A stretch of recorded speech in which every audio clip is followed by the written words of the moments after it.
Live from Fargo and serving you on TV, online, and on the go. This is Valley News Live 10 at 10. A dusting of snow pellets tonight in the metro area. Travel conditions within the city limits are okay, with intersections a little slippery, so take it easy out there. Good evening, everyone. Thanks so much for joining us tonight. Stephanie is off. As with most weather systems, some parts of the valley can get more, some can get less. And that's the case on this Tuesday. Let's begin by showing you the latest travel map for North Dakota. Notice from Bismarck to about Castleton along I-94.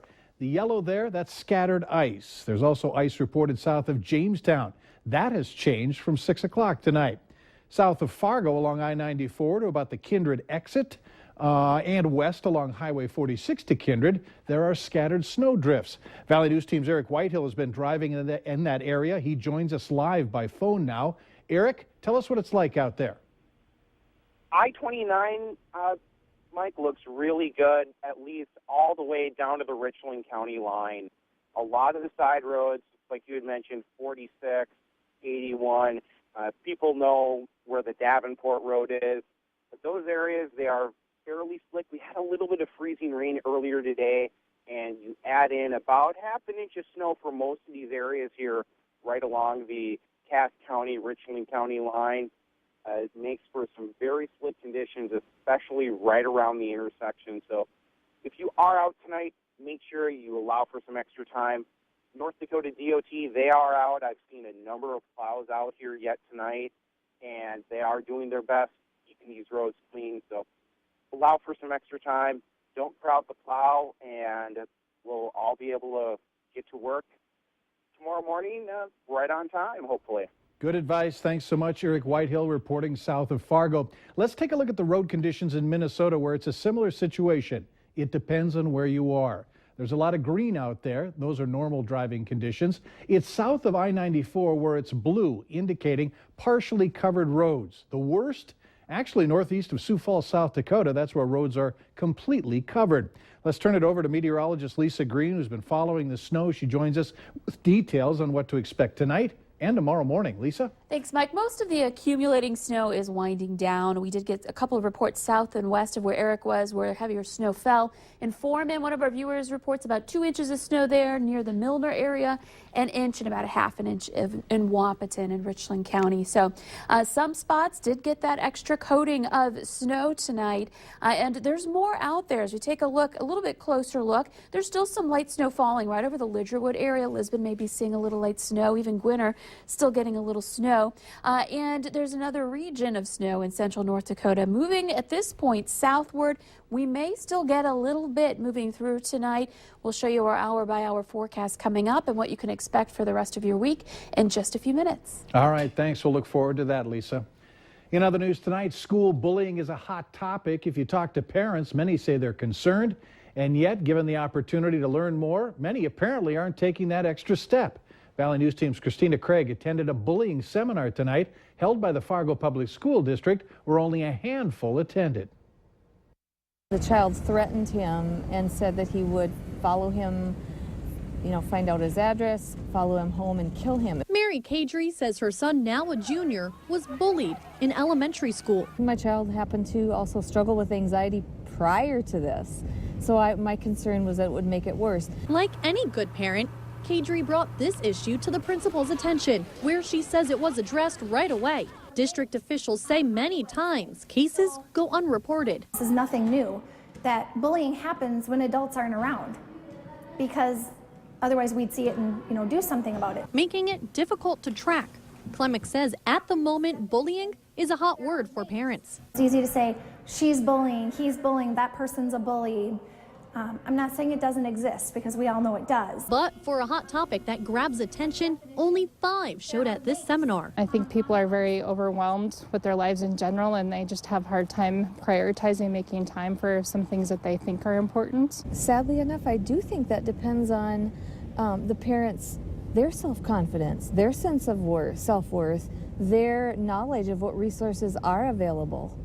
It's a generational thing. Kadri says bullying virtually affects every aspect of a child's life. It affects their feeling of safety and security, their self-esteem, Even their sleep and appetite can be impacted, leading to depression, making communication vital for students, teachers, and parents. In Fargo, Christina Craig, Valley News Live. At tonight's seminar, parents were told the true meaning of bullying consists of 4 points. Bullying needs to be mean, on purpose, a repeated action, and a balance of power. Now, for more information on bullying, check with your school district's handbook or contact district leaders. North Dakota lawmakers are considering a bill that would provide parents with $2,000 if you send your kids to private schools. House Bill 1254 would give a tax credit of $2,500 a year per child for those families wishing to send their students to non-public schools. The idea caught the attention of administrators at Oak Grove Lutheran and Fargo, and it's an idea they can get behind.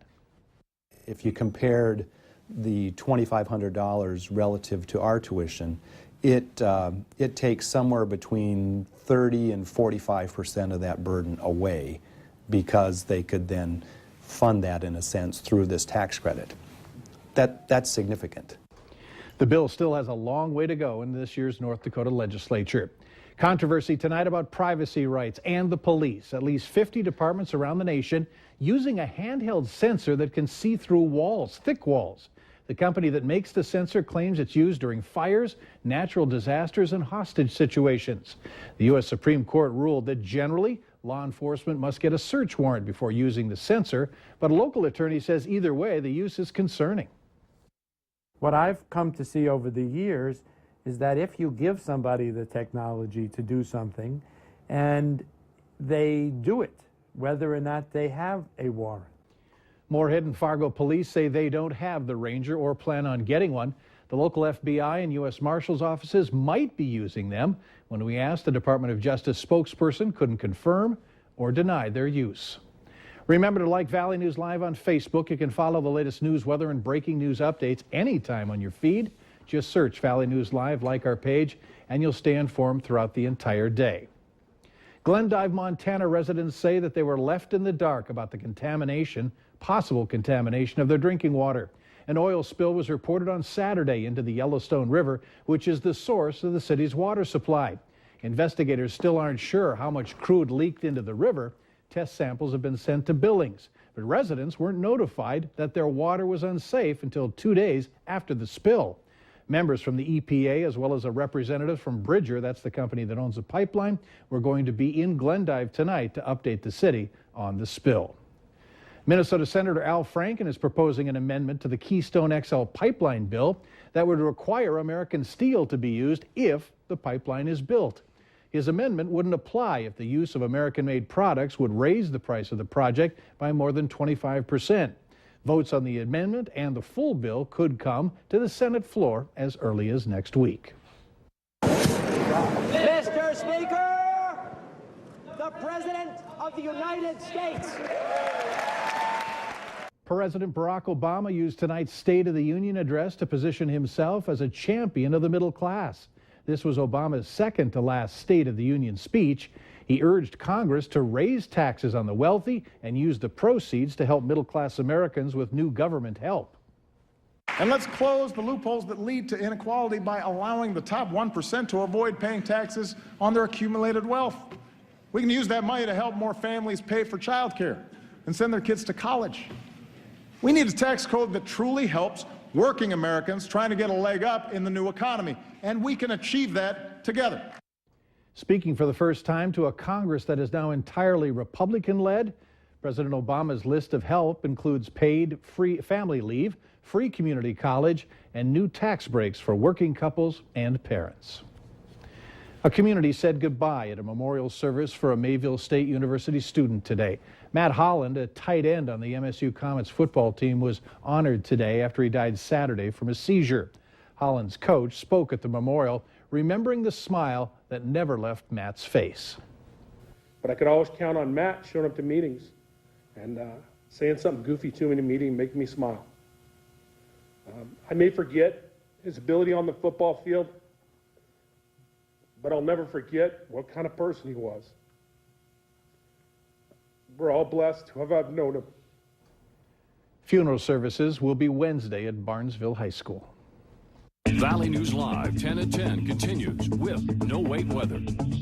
Not a big weather system, but enough to cause some hassles for some. Yep, and that's the case for us here the last several days. We've seen little bits of weather that was just enough to cause some problems on the roads. And we've got more on the way, and that's thanks in part to the warmer weather that we have. So we're kind of trading off the freezing cold for a little bit of unsettled weather here. Here's a look at our high temperatures for the day. 33 in Fargo. We warmed a degree above freezing. 28 in Grand Forks for your high. 27 in Devil's Lake. So there were areas of freezing rain that moved through, some freezing drizzle, even a little bit of that still being reported out in some areas tonight. And with temperatures below the freezing mark, that's where we run into some problems on those roads, those icy patches there, and the snow on top of that. Fargo-Moorhead, we did just get that thin layer that fell earlier today. Now we're mostly cloudy, temperature of 29 degrees. Wind out of the north-northeast at about 13 miles per hour currently. And in Grand Forks, temperatures there into the 20s, 26 degrees. The airport reporting a little bit of light snow. We can't rule out a flake or two flying around through the nighttime hours tonight. Even in the Northern Valley, which by and large has been a lot quieter as far as the snow is concerned, but that doesn't mean conditions are great up there. We have several reports of icy conditions along I-29 between Grand Forks and Drayton with some cars in the ditch there. So not great conditions across the board thanks to warming above freezing and then dropping below again over the last several days. We've been seeing icy patches developing on the roads. And, of course, a little freezing drizzle and mist out there, too. So here's a radar satellite composite. Lots of cloud cover, of course, and some snow down in the Southern Valley. But by far, most of the snow off to the west. We'll focus on some spotty snow showers that may be falling around Pelican Rapids and northeastern Otter Tail County. Still some flakes around Wahpeton, Breckenridge, just some light stuff. Lidgerwood, you may be getting a little moderate snow at the moment. And still a couple of areas of light snow in Lisbon, maybe back down to Gwinner, and in parts of northeastern South Dakota. As you expand the view, you can see there's this large area of scattered snow showers in southern Canada stretching through central North Dakota. This line is basically moving directly south at the moment. There may be a little bit of nudging toward the east here, so over toward Devil's Lake. I've heard a report in Carrington of a little bit of moderate snow falling there. It might not be getting picked up by the radar. It's in between sites there, but still some snow may be impacting you. And this little line is trying to nudge its way into Stutsman County tonight, and that would be the area I would expect to see more chances for a little accumulating snow. The rest of us just seeing some flakes by tomorrow morning, I should say. Temperatures 29 again in Fargo, 26 in Grand Forks, still 30 in Detroit Lakes, and we're at 27 degrees in Devil's Lake. Visibility an issue at times today. We still have some fog up in the Northern Valley, limiting your visibility there. Cavalier, only 2 miles of visibility, and with that, temperatures below zero. We've got some freezing fog. And then down in the Southern Valley, areas where we are dealing with some still light snow, bringing our visibilities down to about 2 miles in parts of southeastern North Dakota. Wind is nice and light. That's the one thing we haven't had to deal with this system that's moved through. So tonight, we're going to watch those temperatures stay relatively mild through the nighttime hours, waking up to teens in the north, some low 20s in the south, with chances for some off and on scattered light snow showers, especially in areas that saw snow already today. By tomorrow morning around 9 o'clock, heading into work, not too bad. The wind should be light, bringing in some cooler air out of the north. Lunchtime, temperatures in the mid-20s in the Southern Valley. And as that cooler air starts to push in, we may actually see our temperatures dip a little bit into the afternoon hours. It's really going to be critical how soon that air moves in. But I think temperatures generally in the mid to upper 20s in the south for highs, and some teens in the north, maybe a couple of us hitting 20. But quieting down and cooling down for later tomorrow night. Here's a look at our 7-day forecast for our Thursday. Much better, high of 30 degrees and much quieter. We'll see some sunshine mixed in with those clouds, and the mild weather sticks around all the way through our extended planner into the weekend. That's our next chance for some measurable snow, and we'll be keeping you posted on that. Just take it easy out there. Yes. Thanks. Later on Valley News Live 10 at 10, what the country's high court had to say about charges for using your debit card.